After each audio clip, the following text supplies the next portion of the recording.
Assalamualaikum warahmatullahi wabarakatuh. Halo semuanya, perkenalkan nama saya Dalia Zahrotul Kolbi dari Fakultas Ilmu Kesehatan, Program Studi Farmasi, Kelas A, Angkatan tahun 2021-2022, Universitas Perjuangan Tasikmalaya.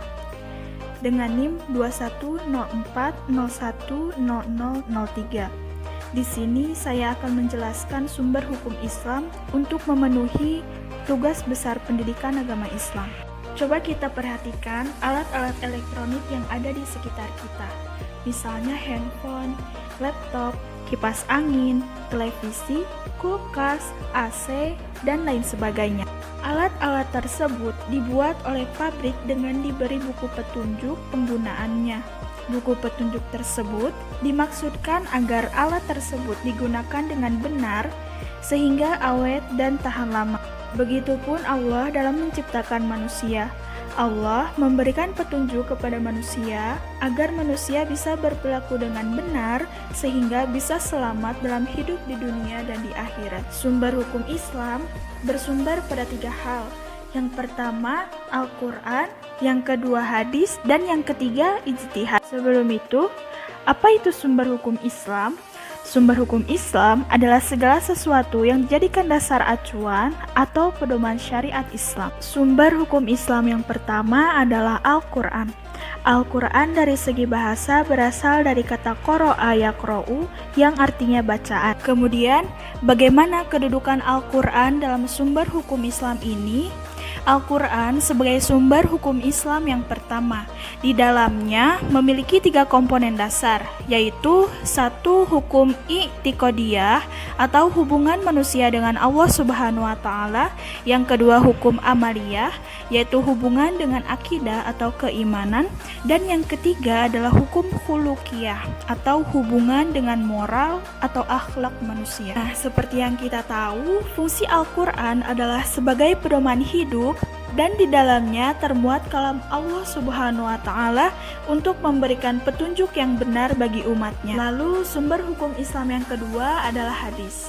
Hadis menurut bahasa adalah perkataan ataupun perbuatan. Sedangkan hadis menurut istilah adalah segala berita yang bersumber dari Nabi Muhammad SAW berupa ucapan maupun perbuatan dan takrir atau ketetapan. Nah, hadis ini dibagi menjadi 3, teman-teman. Yang pertama, hadis qauliyah. Yang kedua, hadis fi'liyah. Yang ketiga, hadis takririyah. Lalu, bagaimana kedudukan hadis ini dalam sumber hukum Islam? Hadis merupakan sumber hukum Islam yang kedua setelah Al-Quran. Allah Subhanahu wa Ta'ala mewajibkan kepada kita supaya mentaati hukum-hukum maupun apa yang dilakukan oleh Nabi Muhammad SAW.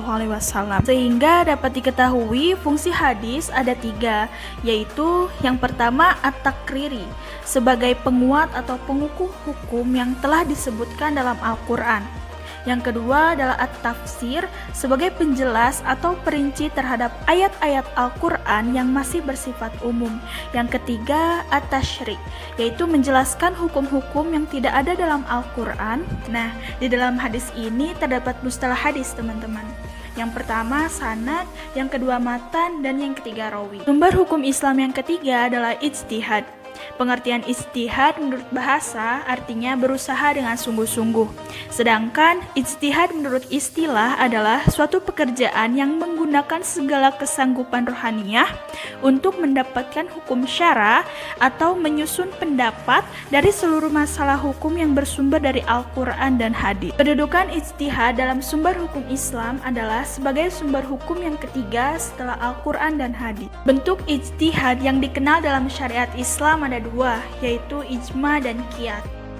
Sekian yang dapat saya sampaikan. Mohon maaf apabila terdapat kesalahan dan kekurangan. Wassalamualaikum warahmatullahi wabarakatuh.